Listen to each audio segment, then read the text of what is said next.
$3 million. That is what Frank Lucas had taken from Mitch the King. $3 million in unmarked bills, carried out of that warehouse in metal cases, while the guards lay bound and helpless on the floor. The news had spread through Harlem like wildfire. Everyone knew what had happened. Everyone knew who was responsible. And everyone knew that this was not the end of the story. It was just the beginning. Frank understood the rules of the streets better than anyone. He knew that what he had done would demand a response. Mitch could not let this stand. His reputation, his power, his very survival depended on striking back. So Frank prepared. He moved his money. He repositioned his men. He waited for the inevitable retaliation. But here is the thing about Frank Lucas. For all his brilliance, for all his careful planning, he made one mistake. He underestimated how quickly Mitch would move, and he underestimated just how much Mitch had learned about his operations. The stash house sat on a quiet street in the heart of Frank's territory. From the outside, it looked like any other brownstone in Harlem. 3 stories of weathered brick, windows that had seen better days, a front door that needed painting. Nobody walking by would give it a second glance. But behind that ordinary facade was something extraordinary. Frank had converted the entire building into a fortress of sorts. The basement held the cash, hundreds of thousands of dollars stacked in fireproof safes. The first floor housed the counting operation, men who worked through the night tallying the profits from Frank's growing empire. The upper floors provided living quarters for the guards who watched over everything.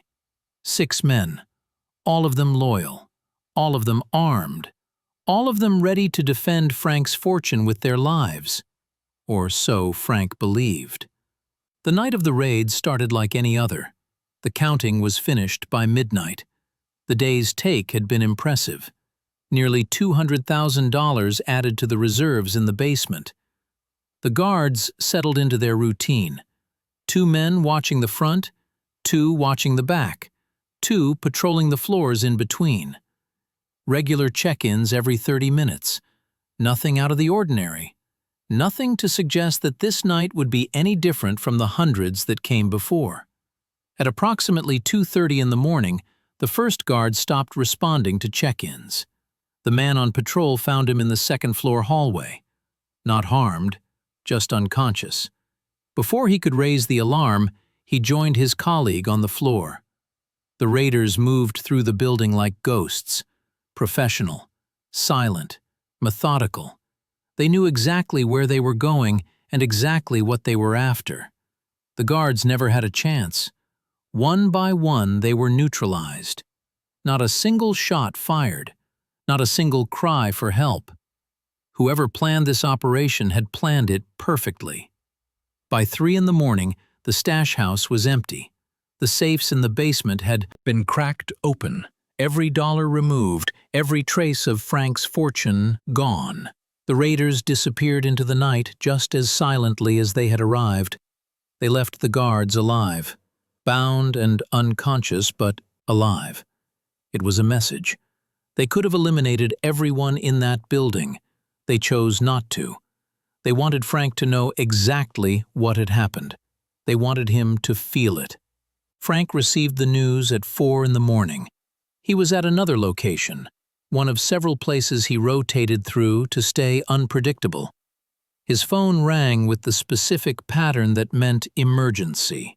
The voice on the other end belonged to his most trusted lieutenant. "Boss, they hit the house. Everything is gone." Frank did not respond immediately. He sat in the darkness of his bedroom, holding the phone to his ear, letting the words sink in. When he finally spoke, his voice was calm, almost unnaturally calm. "How many of ours did they take out?"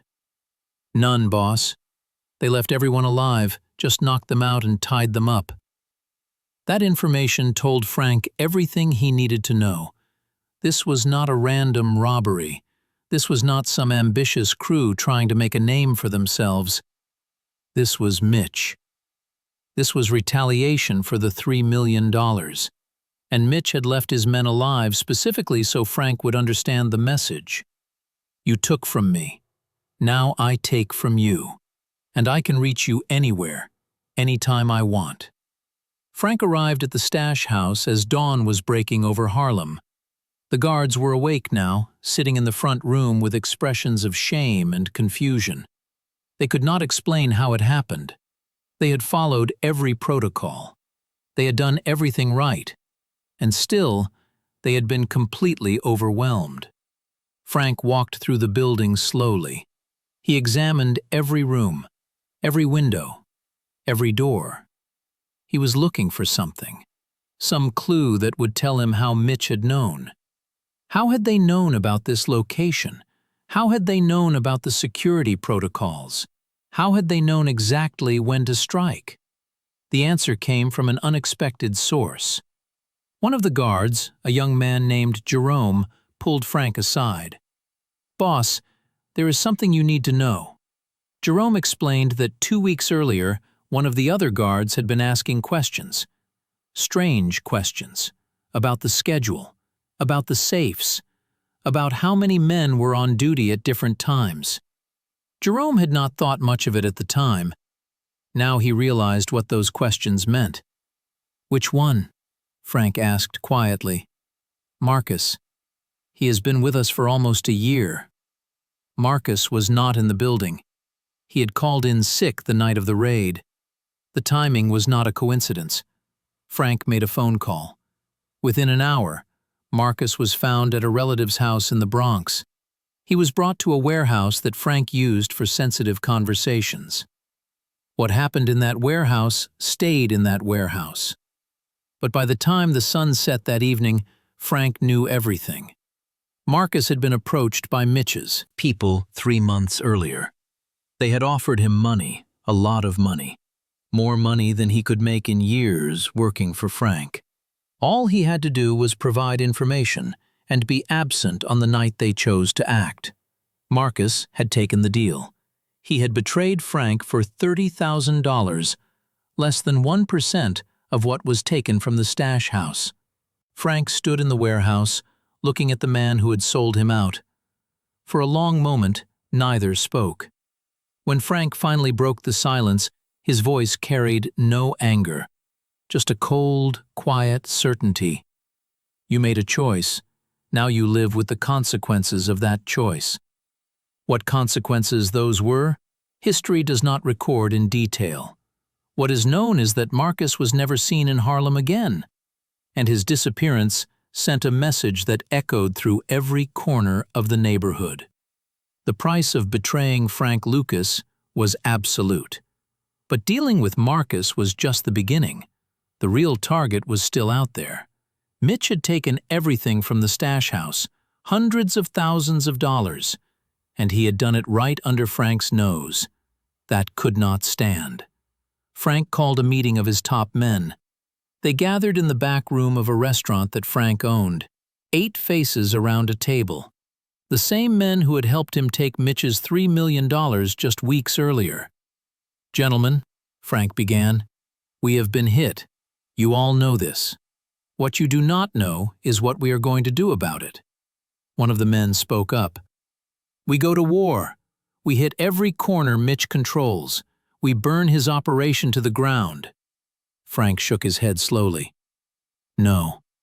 That is exactly what he expects. That is exactly what he is prepared for." "Then what, boss? We just let him get away with this?" Frank's expression shifted. Something cold moved behind his eyes.